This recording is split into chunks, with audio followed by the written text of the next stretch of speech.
Les phénomènes climatiques extrêmes se multiplient et vous êtes de plus en plus nombreux à subir des dégâts dans votre logement après les épisodes de canicule, de sécheresse et d'incendie qui ont marqué tout l'été. Le risque d'inondation augmente à l'approche de l'automne. Quelles conséquences pour vos tarifs d'assurance habitation? Votre invité Alexandre est le patron d'assureland.com. Bonjour Olivier Moustakakis. Bonjour Alexandre Lemaire. Vous êtes le cofondateur du site assureland.com. Alors on a tous été confrontés effectivement cet été à des intempéries violentes, incendies à répétition, orages de grêle, à chaque fois des dégâts sur les cultures, sur nos immeubles, sur nos maisons. Les assureurs évidemment sont très sollicités. Est-ce que ça signifie que les tarifs des assurances habitation vont augmenter ? Alors clairement, on sort d'une période, notamment les 2 dernières années, qui avait été plutôt favorable à nous consommateurs, puisqu'en assurance habitation, les tarifs n'avaient pas augmenté, puisqu'on avait une sinistralité qui était en baisse, alors majoritairement due aux périodes de confinement. Donc il y avait une baisse globale de la sinistralité. Là, malheureusement, on repart sur une sinistralité très forte, très haussière, notamment, vous le précisiez, avec ces risques climatiques. Là, notamment sur les 7 derniers mois, il y a eu au global à peu près 1,2 million de sinistres qui ont été déclarés, et pour une facture de près de 4,3 milliards d'euros de dommages. Pour avoir une idée, c'est beaucoup plus qu'une année normale, entre guillemets. 1 million de sinistres déclarés. Clairement, oui. Donc, tous les facteurs, là, malheureusement, sont en hausse. Donc, dans les prévisions, si vous voulez, et les modélisations qu'ont pu faire différents experts, et les assureurs eux-mêmes d'ailleurs, a priori, il devrait y avoir en effet des augmentations de l'ordre de 2 à 3% sur les années qui viennent. Plus 2 à 3% sur les années qui viennent. Je le disais, sécheresse historique, vagues de chaleur répétées, de plus en plus précoces d'ailleurs. Les climatologues eux-mêmes confessent avoir vu leurs projections dépassées. Alors si les scientifiques qui pourtant tirent la sonnette d'alarme, ont sous-estimé ces risques a fortiori, ça veut dire que les compagnies d'assurance n'ont pas anticipé non plus la survenue de ces risques climatiques, Olivier Moustakakis. Oui, pour porter une précision, parce qu'il y a 2 régimes différents. Il y a le régime assurantiel classique, donc vous avez votre contrat d'assurance habitation, qui dispose de différentes garanties, notamment garantie incendie, garantie tempête, d'accord. Donc ça, c'est votre assureur qui vous indemnisera.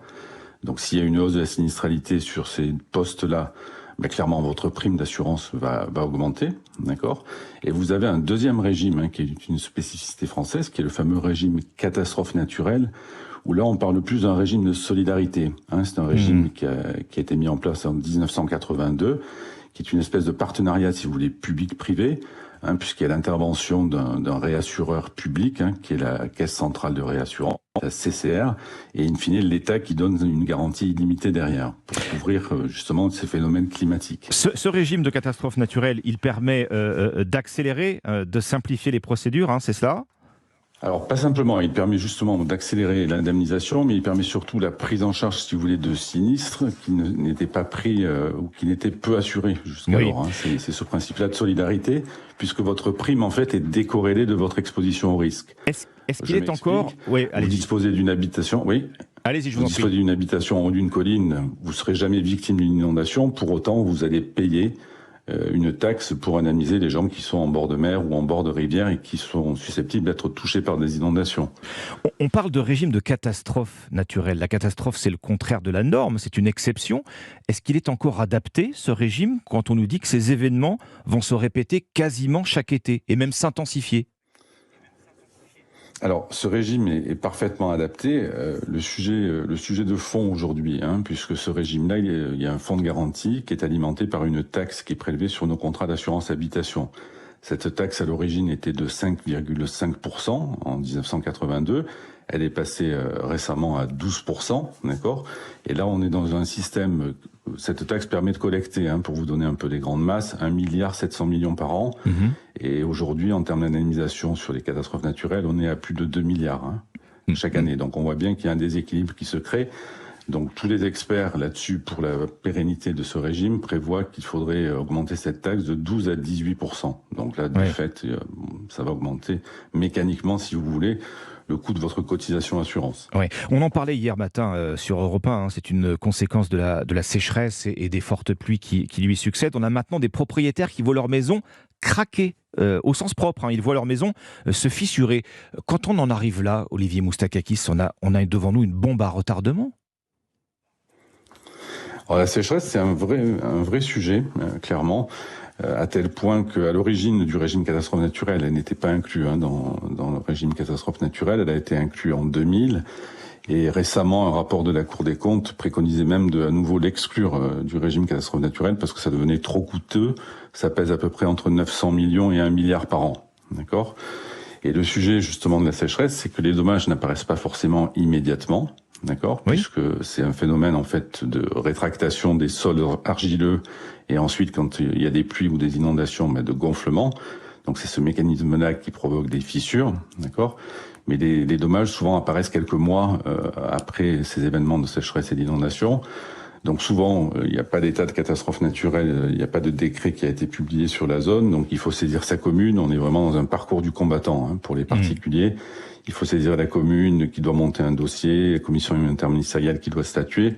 Et malheureusement aujourd'hui, ce dont on s'aperçoit, c'est qu'il y a à peu près un dossier sur 2 qui est un peu classé sans suite à l'issue des 2 ans, à l'issue de 2 années. Donc on voit bien qu'il y a un problème à ce niveau-là. Si on se projette un peu plus loin, dans 10 ou 20 ans, parce qu'on y va vers le dérèglement climatique, les tarifs des assurances, est-ce qu'elles sont condamnées à exploser ? Je voyais ce chiffre des assureurs qui parle d'augmentation jusqu'à plus 200% d'ici 30 ans. Si on parle d'anticipation, là il y a un défaut d'anticipation, très certainement.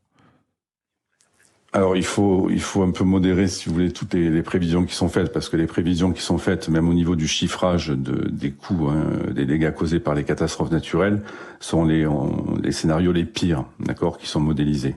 Il y a un rapport récent de France Assureur qui indiquait qu'en cumul, en 2050, la facture devait atteindre les 143 milliards d'euros, ce qui correspond à peu près à 69 milliards d'euros de plus que sur les 30 dernières années. Donc ça, c'est dans le cas de figure, si vous voulez, où aucune mesure n'est prise justement pour essayer de limiter le coût des dégâts. Heureusement, il y a un mécanisme qui s'appelle la prévention, qui est juste essentiel en la matière. Il y a déjà des mesures qui ont été mises en place. Il faut accélérer ces mesures, d'accord, pour éviter justement que quand il y a ce type d'événement, parce que ça, malheureusement, on ne pourra pas les éviter, mais qu'au lieu d'avoir, je vais donner les grandes masses, 1 euro de dégâts, on en est la moitié moins, d'accord ? Donc ça participe par la construction de digues pour les zones qui sont exposées, ça participe par des études de sol avant toute construction pour vérifier la nature du sol et adapter les fondations des habitations ou des constructions qui doivent être faites en fonction de la nature du sol. Donc voilà, il ne faut pas non plus se désespérer par rapport à ça. On va mettre en place, il y a déjà des mécanismes de prévention qui sont mis en place pour justement essayer de limiter les factures. De la prévention donc, avant toute chose. Merci Olivier Moustakakis, cofondateur et directeur général d'assureland.com sur Europe 1.